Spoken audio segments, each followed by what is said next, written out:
ছোটবেলায় আমরা একটা গল্প শুনেছি, রাখাল আর বাঘের গল্প। সেই গল্পের মতোই ঘটনা ঘটলো শিবিরের সাথে। ছোটবেলার সেই গল্পে শুনতাম প্রতিদিন রাখাল বাঘ আসছে বলে চিৎকার করত।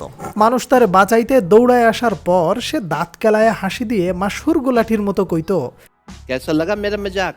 তারপর মানুষ বোকা বনে গিয়া ফিরা যাইত। এরপর একদিন আসলেই বাঘ আইসা পড়ল। রাখাল এদিক সেদিক ছুটাছুটি করে আর চিৎকার চেঁচামেচি করলো, কিন্তু সবাই মনে করলো রাখাল আবার মজা করতেছে সবার সাথে। তাই কেউ আর রাখালের সেই ডাকে সাড়া দিল না। সবাই যে যার মতো যার যার ঘরে বইসা রইল। এদিকে বাঘ রাখালরে একা পাইয়া যা করার কইরা ফেলছে। অনেকক্ষণ পর সবাই যখন চুপচাপ হয়ে এলো, সবাই বের হয়ে এসে দেখলো রাখাল নিথর হয়ে পইড়া আছে। ঠিক একই রকম ঘটনা ঘটলো যেন এই দেশের শিবিরের সাথে।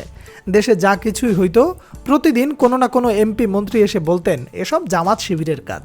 এমনকি যেদিন রানা প্লাজার মতো ঘটনা ঘটলো, তখন একজন দায়িত্বশীল ব্যক্তি বললেন জামাত শিবির নাকি দেয়াল ধরে নাড়াচাড়া কইরা এই কাজ করছে। শুধু এইটাই না, পান থেকে চুন খসলেও শোনা যাইত এই নাম।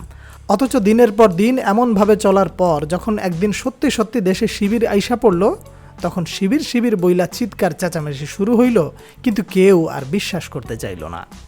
আমি বিশ্বাস করি না। এখন দেখা যায় ছাত্রলীগের ভেতরেই এতদিন শিবির ঢুইকা বইসা ছিল। অবস্থা এখন এমন যে রাস্তায় যদি কোনো পিলারের সাথে ধাক্কা খান, তাহলে সেই পিলারও হুট করে মুখ ফুইটা বলবে আমি শিবিরের পিলার শাখার একজন সভাপতি। শিবিরের ঢাবি সভাপতি সাদিক কায়েমের সাথে যারা এতদিন একই রুমে থাকতো, তারাও নাকি জানে না এই লোক শিবিরের ছিল। এখন আবার ফেসবুকে এতিউতির পোস্ট দেখা যায় 152 জন সমন্বয়কের 108 জনই নাকি শিবির। যদিও অনেকে বলতেছে এটা ভুয়া, কিন্তু ভুয়া হোক আর যাই হোক, রাখাল যেরকম শিক্ষা পাইছে, এইখান থেকে আমাদেরও একটা শিক্ষা নেওয়া উচিত। অহেতুক কোনো কিছু নিয়ে বেশি মাতামাতি কইরা ফুটেজ খাওয়ানোর কোনো দরকার নাই, নইলে একদিন সত্যি সত্যি বাঘ চলে আসবে, কিন্তু কেউ বিশ্বাস করবে না।